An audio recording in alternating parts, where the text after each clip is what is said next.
Hello, my name is Ben Fletcher and I'm one of the architects here at Codasip. I'm working on the next generation of RISC-V cores, and today I'm going to be talking a bit about performance modelling. So I'm going to talk about why we do performance modelling, what it is, and a little bit about how we do it here at Codasip.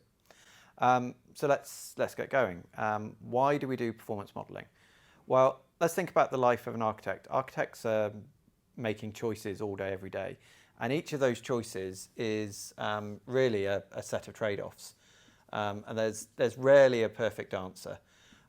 If we think about the most famous trade-offs that we make in the world of IP design, it's between power, area, and performance, so PPA.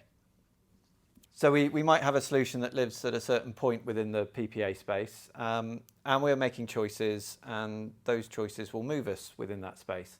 Now, what we want to be doing is making informed choices. We want to know how our ideas and our suggestions will actually move us around in that space. And for projects that we're working on, we always have boundaries. So again, if we think about the PPA, there will always be budgets we have to live within. So we may have a maximum area that we can tolerate to stay commercially viable and competitive. There will almost certainly be a power budget that we can't exceed, and there will be a level of performance we have to also hit. And so there'll be an envelope within that space that we have to live inside. And what we don't want to do is make choices that, unknowing to us, maybe solve an area problem but move us into a region of unacceptable performance. So really, what we're trying to do with performance modelling is allow us to make informed choices with regard to how we affect performance. Now, if we think about the modelling side of it a little bit, there are loads of models in engineering. We use models all the time. And in IP and chip design,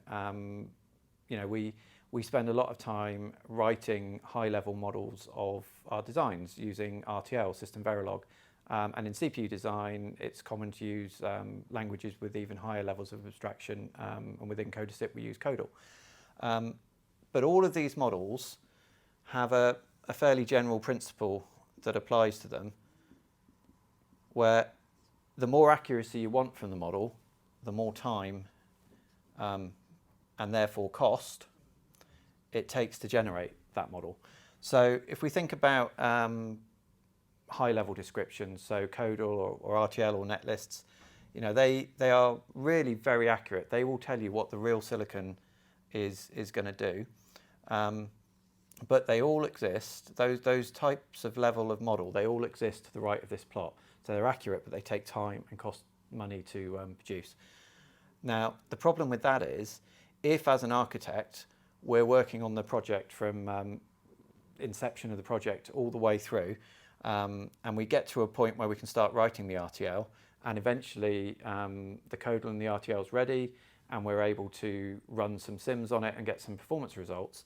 That means it's a long time into the project before we're making informed decisions. We have a very large kind of region that's a region of uncertainty. And that's kind of the danger zone where choices we make might move us in an unacceptable direction. And with performance, you quite often get second and third order effects that are hard to predict. So really what we want to do is reduce the size of this zone of uncertainty. And the way we do that is to try and model more in this space. So we might put our performance model down there.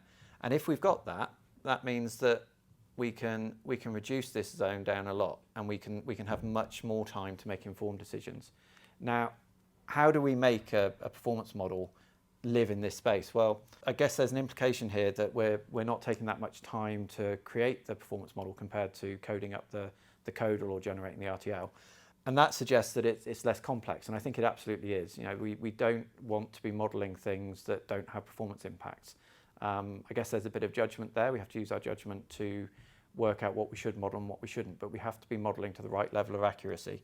We're trying to reduce the accuracy so it's accurate enough to be useful, but we can get it in a timely fashion. So that's why we do performance modeling. What does a performance model look like? And I'm going to change that question around a bit, actually. I'm going to answer what do we want from a performance model. And I think there's kind of three things. We want the performance model to be available at the right time. So it has to be available at the right time in the project, as we've already talked about. We also want the performance model to be flexible.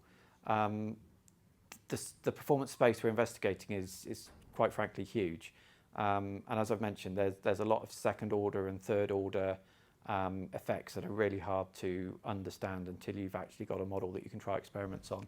So the model needs to be flexible, probably very configurable, and we need to be able to build up regressions that we can run so that as we solve problems, we know we're not breaking them with subsequent choices. And the last thing we need the model to be is very fast. And again, this is down to the idea that there is so much performance space that we have to investigate that we need to be able to run big regressions on the model and understand across a whole performance landscape what it is we're actually achieving and capable of. So typically, we might run a simple benchmark on an RTL sim in half an hour, maybe an hour. Obviously, there's benchmarks that take many times longer than that. Those kind of hour-long benchmarks, we want to run those on the performance model in seconds. So we're really looking at orders of magnitude faster operation. So how do we do performance modelling here at Codasip? Well, there are lots of different ways that you can do performance modelling.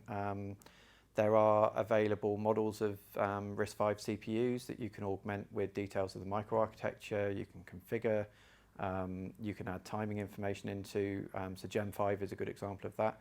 What we find when we're working on particularly the high-end cores, so the HPC cores, is that the maintenance of the updates to the model to make it reflect our microarchitecture against our microarchitecture world, the amount of flexibility you have, and the speed of operation of those models can be a problem.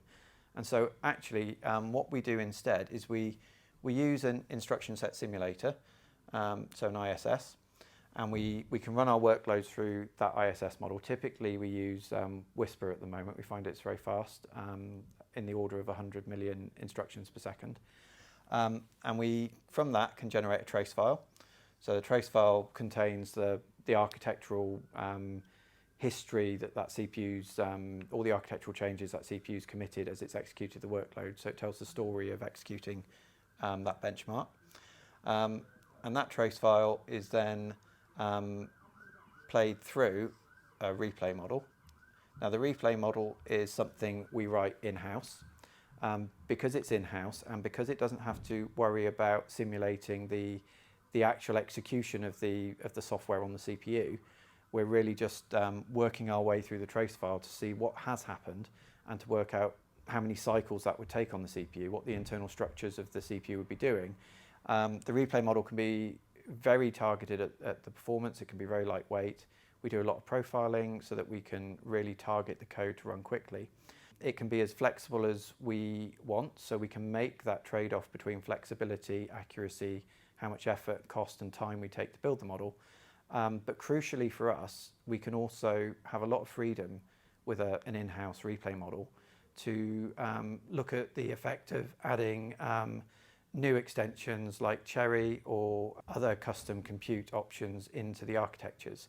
So it's a very efficient and effective way for us to explore not just the standard RISC-V extensions, but all the custom compute and the new extensions we're working on, like the Cherry extensions.